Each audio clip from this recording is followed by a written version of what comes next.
y'all, welcome back to my channel. My name is Patty for those of you who do not know, and today we're getting into a video to discuss being laid off. I'm here to share my story as well as some advice that I feel like helped me because this is very recent as well, and to just kind of chat. I did break down an outline to help me stay on track because honestly and truthfully, I could talk about my experience for a very long time, and I just wanted to share my experience in hopes that it could help somebody, things that I wish I could have done differently, what advice I feel like was helpful to me, but I will be straightforward and honest with you. I feel like there's not a one size fits all, meaning I don't believe there is one solution to quickly fix your situation. I'm gonna keep it a buck with you and be very honest. Purpose of me also making this video is I felt like there was so much overwhelming information about what you should do, how you should do it, and I just felt like it was a lot. And I just needed some simple steps written down about what to do, and we're just gonna hop right on into it. Number one is you need to process your feelings. I know that you just want to dive into the job hunt, but you need some time, okay? I found out mid-October that I was going to be laid off. They only gave me 2.5 weeks notice with no severance. I was extremely upset. I found out bright and early that day at like 9:30. And you know what? I was like, you know what? Why am I sitting here at this computer? I got up and I immediately went to go get my nails done. Now, am I telling you to go get your nails done? I am not. But you need to decompress, feel the feels, cry as much as you need to, be mad. It's okay to be mad. It is expensive, okay? Everybody knows the cost of living continues to increase at a rate where our pay is not aligning, right? But you need to let out those emotions, and it is okay. One of the things I will also suggest is if you need to kind of isolate yourself, that is also okay. In the beginning, don't isolate yourself this entire time, but y'all, it is perfectly okay to feel how you feel. Okay, for you to be sad, for you to be angry, for you to be frustrated, and even to be happy if you were praying to be let go, to redirect yourself. Okay, it is perfectly okay. One of the things that I would say when I mention distancing yourself from people is if people have not gone through it, they don't understand. And there's a big difference between being laid off or your start date at a job being pushed back. Listen, okay, if you have not gone a long time without employment and them bills are still hitting, then they don't get it, okay? It's not just, oh, it's just hard. No, your world has been shattered, and I understand that. And one of the biggest things that I feel like I regret is that I did not put up a fight for severance. They didn't mention it, so I didn't mention it. And if I could do things over, I would have definitely mentioned it. I would have mentioned it, I would have negotiated, I would have fought for it. And that's something that I did not do, and that is probably my biggest regret during this entire process, is not fighting for it. I would go and do research, find out legally where you live. I know sometimes there's stipulations depending on how long you have worked for a company, but bring it up. And if you need to go through a dry run rehearsal with a friend or a loved one, then do that. I was so furious that it was just like, I don't even want to talk. Like, I don't want to communicate. What do you need me to do? And let's be done with it. And that was something that I really and truly regret, y'all, and one of the reasons I'm telling you to try to fight for severance is because the process of filing for unemployment is a joke. Okay, it is a joke, it is a headache, it is extremely stressful, and sometimes it takes a while. So I found out mid-October that I was getting laid off, 2.5 weeks. My last day was October 31st. I did not receive my unemployment until a couple days before Christmas. Okay, and one of the things that was also frustrating to me is where to file for unemployment. I currently live in Charlotte. I've been here for a little over a year now.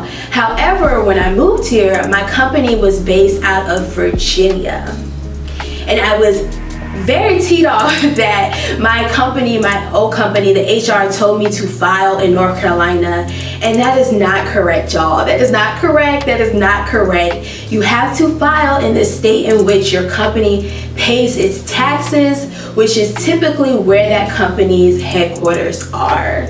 So yes, guys, I started to file in North Carolina, just to find out a couple weeks later, because it's a process, all right, which is actually super frustrating. They tell you that you cannot apply until your last day of employment, which is absolutely absurd when you're going to take weeks to process it. But you know, that's neither here nor there. That's what they say the process is. So I had filed in North Carolina. North Carolina actually moved pretty quickly, but I do believe that was due to me having the necessary required documents. So the things that I felt like helped my process go quicker is that I had my letter of separation that they gave me my last day of employment. I tried to obtain it earlier, but that's neither here nor there. My letter of separation, I still had my original offer letter as well as 2 pay stubs so that they could see that this is exactly how much I was making, how much taxes were coming out. And because I hadn't been in that role for a full year yet, I also needed the previous jobs pay stubs. I had 2 of those pay stubs as well as that offer letter as well. Something that I learned this process is it's good to have those documents. I'm so happy that I happen to have saved those documents and had them readily accessible. If you do not have those documents, it is going to slow you down. They are going to contact your previous employer to verify, but you having those documents at the ready is really, really going to help you. It's really going to help you. So I was looking online through the portal for North Carolina, and it seemed like they had rejected it, and I was really confused as to what was going on. I'm not sure if you've already tried to call your state's unemployment office, but baby, those phones are constantly ringing, and it is extremely hard to get someone on the phone. I'm talking about you call first thing in the morning, they'll even have a message that's saying like the phone queue is full and at capacity, call back later in the week. When you're just trying to get what you were owed, the taxes that you pay, all of that, yes. So that was extremely, extremely frustrating. So long story short, I guess I could not file in North Carolina, and I was extremely frustrated because when I finally got someone on the phone, I felt like she was not answering my immediate question. And naturally, throughout this entire process, your girl had a very short temper, okay? The fuse was very, very limited. And she kept saying like, oh, it's where your company pays its taxes. So does that mean that's where it's located? So are you telling me I need to file in Virginia? Like, it was so hard to get her to agree to those words, and it really made me upset. It really made me upset. So before I could file in Virginia, I had to close out my claim in North Carolina and wait another 5 to 10 business days before I could file in Virginia. Because if I went ahead and filed in Virginia, it will look like I have 2 claims. I started 2 claims in 2 different states, and it could potentially delay my process even more. Yeah. Really, really, really made me mad. So mad. So the other thing that really delayed my process in me getting my unemployment is that when I tried to go onto the online portal to file in Virginia, it rejected me and wouldn't let me go any further because I have a North Carolina driver's license. And because there was so much fraud going on, you know, during the pandemic 2020 and after, they put certain procedures in play to try to help reduce the fraud, but I could not proceed on the online portal. So what does that mean, guys? I had to continuously call day after day, week after week to try to get someone on the phone because I needed someone to manually file on my behalf. Absolutely frustrating. So something that I did learn in that process is that you can actually pull up on them They have different offices in Virginia. Now, I did not do that, so I can't tell you how long that takes, if there's a line waiting outside the door, if it's only certain days they allow people to pull up in person. And I was in North Carolina, so I was like, bruh, I'm not trying to drive several hours just for someone to fix it for me. So I was very lucky that I had a friend that actually used to work for the unemployment office in Virginia, and she had a connect that was able to get me someone on the phone to file. And guys, once that happened, it was a seamless process. But if you don't have that personal connection, my advice is to go in person. Go in person as soon as you can, because you need this money. You need the money. And also the max amount that you can receive was $378 pre-tax. I did get the taxes taken out, because if you don't get the taxes taken out, you're gonna have to pay it back when it's time to do your annual taxes. Yeah. And I didn't want to be in a situation where, oh, I gotta pay them back anything, because I think that's absolutely absurd. Okay. So after taxes, you get $340, and that price depends on how much you were making. That was the max they give. So even if you were making 6 figures more plus, that's the max that they will give you per week in the state of Virginia, and it varies by state. The average rent in the US is $2,000. You do the math and let me know how that makes you feel, because I was angry. And even when you're expressing your concerns to people, they're like, oh, but don't you have your employment? Baby, I paid two bills and it's gone. Like, that's not like, you know, people don't understand. They don't understand how frustrating it is, guys. So now we're gonna move on into something else that you are now qualified for. Is for Medicaid. I'm gonna have the name on the screen, because sometimes I confuse Medicare with Medicaid, but I'm pretty certain it's Medicaid, for health insurance. And that's not something I realized until later in the process, and it was super stressing me out, because I like having health insurance. I like being able to go to urgent care, anything's going on with my body, I'm not feeling well, because y'all know the US health care system is crap, okay? It is super expensive. It's so expensive. And if you have children, I highly suggest you signing up for it right away. Go ahead and try to also see if you can get food stamps as well. The next thing that I would tell you to do is go ahead and start calling your bills. Call your bills, your banks, let them know what's going on, what your situation is. This was probably the hardest thing that I personally struggled with, because I felt mortified. I felt so embarrassed.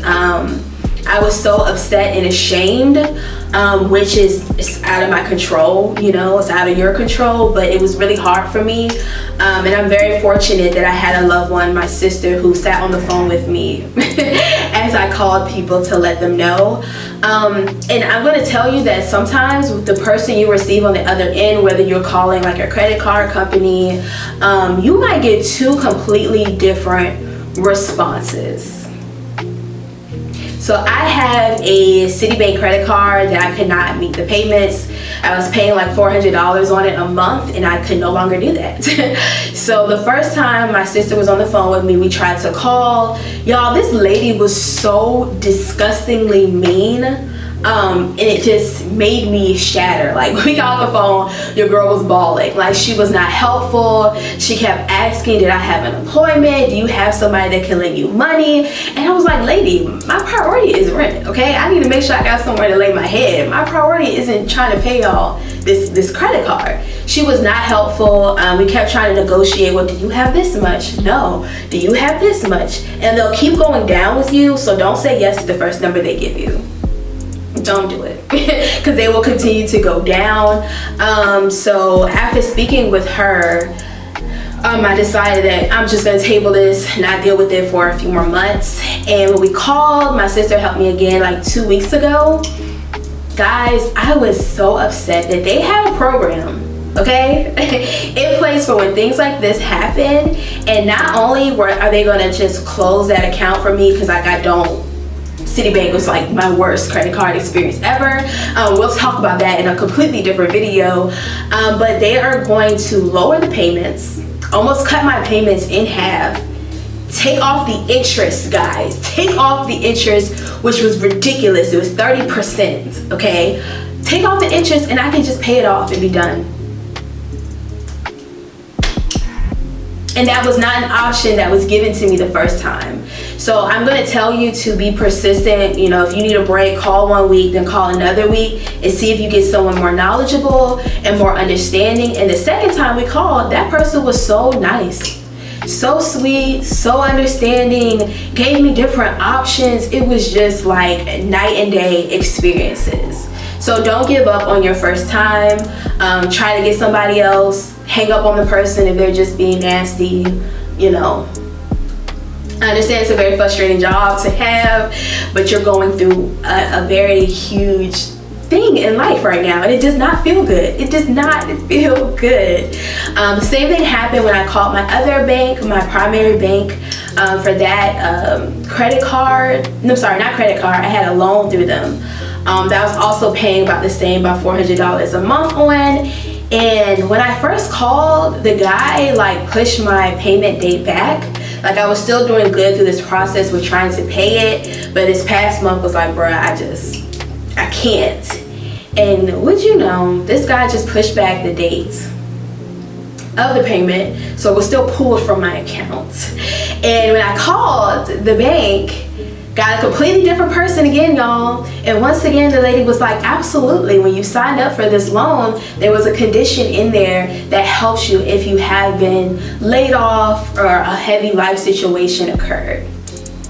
So they could push it back for 2 months with no extra interest accruing.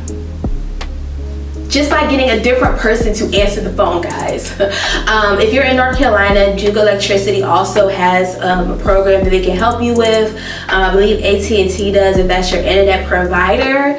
I looked out that Duke during the holiday season. They gave me back my deposit, so they put it towards my bill, so I haven't had to pay a bill for the past couple months, and I won't have a bill until March. So I looked up there.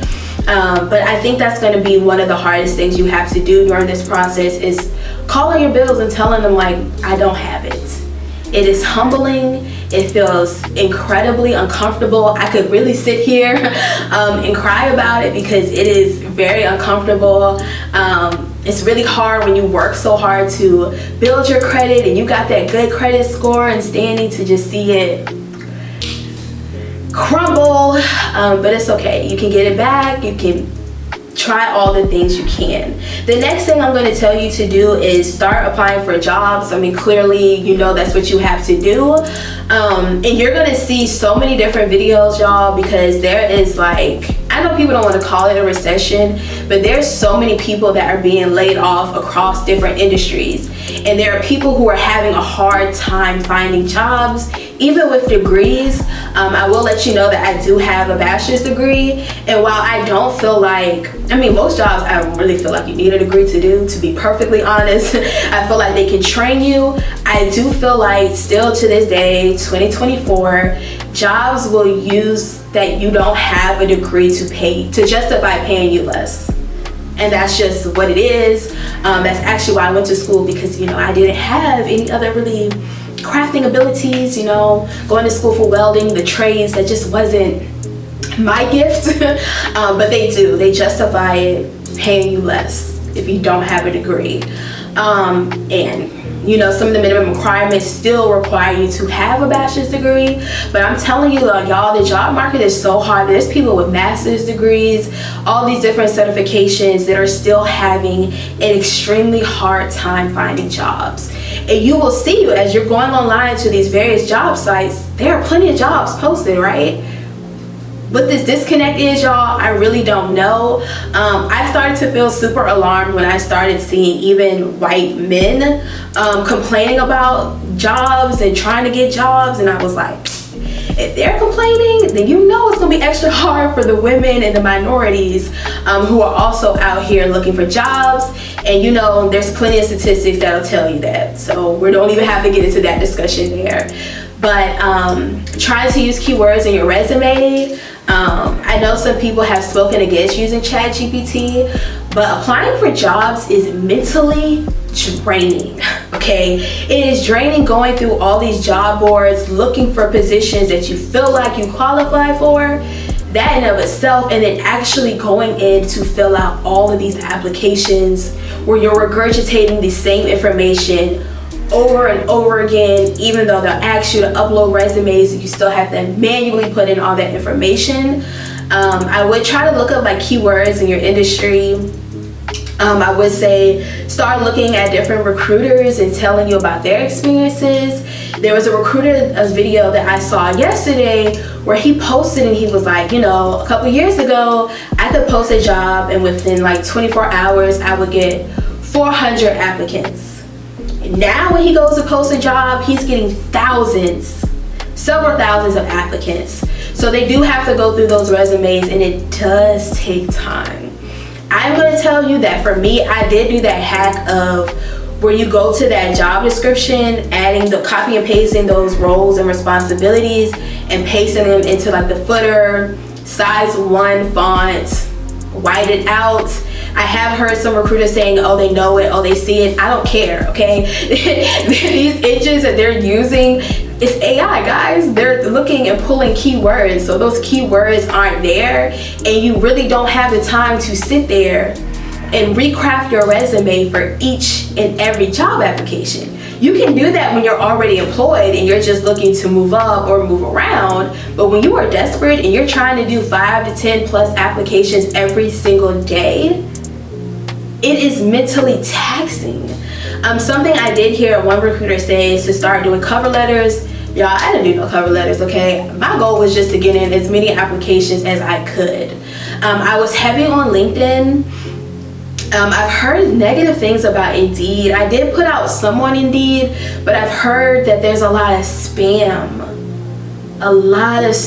going on with Indeed. And I just feel like that sucks. So I don't know if some of those job postings are even real. And I think that's just ridiculous. Sometimes companies are posting jobs where they already plan to hire internally because they're legally required to do so. So it's also like you're filtering through some of those jobs. The number one advice I have that I feel like will really help you is you need to reach out to your network. Who you know is like, it's honestly better and more powerful than your education. Like really and truly, having the degrees, having the certs, it's the people you know that can put you in those rooms, guys. Those are the resumes that are gonna get pushed to the top. Those are the people that are gonna get, you know, approached by the recruiters quicker. Is who you know. So if you see job fairs going on, go in your city to see what organizations are coming, what conferences are happening. Reach out to your network, ask your friends and loved ones to reach out to their network. That is going to be probably the quickest way that you get your foot into the door. Something that my friends are really helping me with was helping me find jobs to apply to. So if you have loved ones who are asking, hey, can I help? It's, hey, can you reach out to your network of people who you know? And also, can you help me look up what jobs to apply for? Because again, it is so mentally taxing trying to sit there and figure out and sort through what to apply to.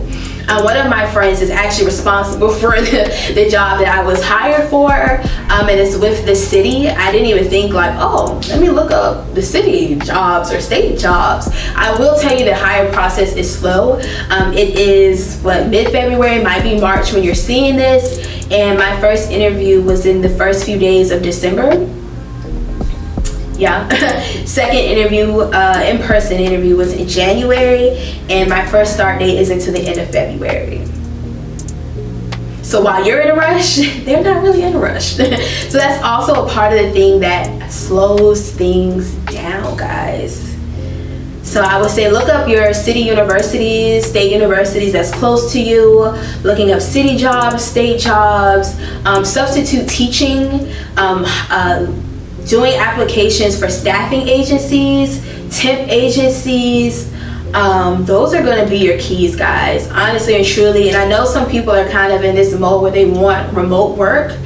Believe you me, I want remote work too. And after 4 years of working from home, your girl is going hybrid, and Although I'm grateful I'll still get 3 days to work from home, it is still going to be a transition. But you know what? Your girl needs some money. The options were limited. I did have a lot of interviews. I had a lot of recruiters hitting me up from the DC area, which is where I moved from. So there's also a sinking moment for me of like, yo, did I really just move from an area where my career and my job, you know, what I've been doing is so, you know, needed and people love it and it's easy to get jobs, to now being here. And again, a lot of jobs are going back to this hybrid thing. So a lot of the roles and that recruiters were hitting me up for in the DC area, they were now hybrid and not fully remote.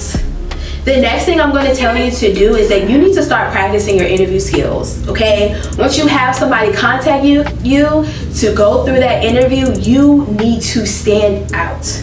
You need to stand out, and I'm going to have this lady's YouTube linked here as well as the description box. My friend put me on to her and was like, hey, once I found her on YouTube, every interview that I've been on, I've landed the job. And I can tell you, I landed my job watching her content about how to interview, what questions to ask. Y'all, it was so amazing to have that moment in the interview where you ask questions and they're sitting there looking and scratching their head and being stumped like, wow, you asked what? Listen, it's going to change the game, okay? Because if you can get to that point, you need to show up. You need to show up. You need to stand out. And that is going to drastically help you. I am so sorry that you are going through this. I'm sorry if you have a loved one going through this. Being laid off is probably one of the worst feelings that I have experienced, and I've been through things, y'all. I've been through things in life, but not knowing how to pay my bills, not knowing how I'm gonna eat, and budgeting, trying to budget that little amount from unemployment week to week has been extremely stressful. And I can't imagine what that feels like if you have children, if you are a single parent, but you have to keep going. I'm sorry, guys. I didn't mean to get emotional, but it's a very, very hard thing to experience, to go through. It challenges you physically, emotionally, spiritually. It is a very, very hard thing, but you have to keep trying because a door is gonna open. How soon that door opens, I do not know, guys, but you have to continue to try. Continue to try to do your best. And I will also say, y'all, start looking at these recruiters, okay? When you see these job postings, especially on LinkedIn, go ahead and hop out to these recruiters and ask them, is this a really, truly open position? I did see somebody that was like, oh, y'all people are lazy. Y'all aren't out here actually trying. You need to just go up to these jobs and apply in person. And I'm like, unless you're in the retail industry or fast food industry, who are you pulling up on to apply for a job in person? You just gonna walk up to the Capitol building and be like, hey, I'm here looking for a job? They're still gonna refer you to that online site. So good luck to you, best of luck to you. If you have any questions, anything about my process that you wanna know, that you feel like I didn't fully explain, please let me know, because I really want to help as many people as I can through this process, because it is hard and it sucks. It sucks so badly, especially when you didn't see it coming. Like, I didn't see it coming. I didn't see it coming at all. Like, I was sitting there planning out my 2024 whole time, not knowing my 2023 won't go in the way that I wanted it to. So if you have any advice for other people, please also drop that in the comments. If you are a recruiter, listen, put the info in. And if you have questions, let me know. And I love you guys. Stay in it. Keep going day by day. Take those mental breaks when you need to and feel the feels. Thank you so much for watching, guys. I will catch y'all in another video. Bye.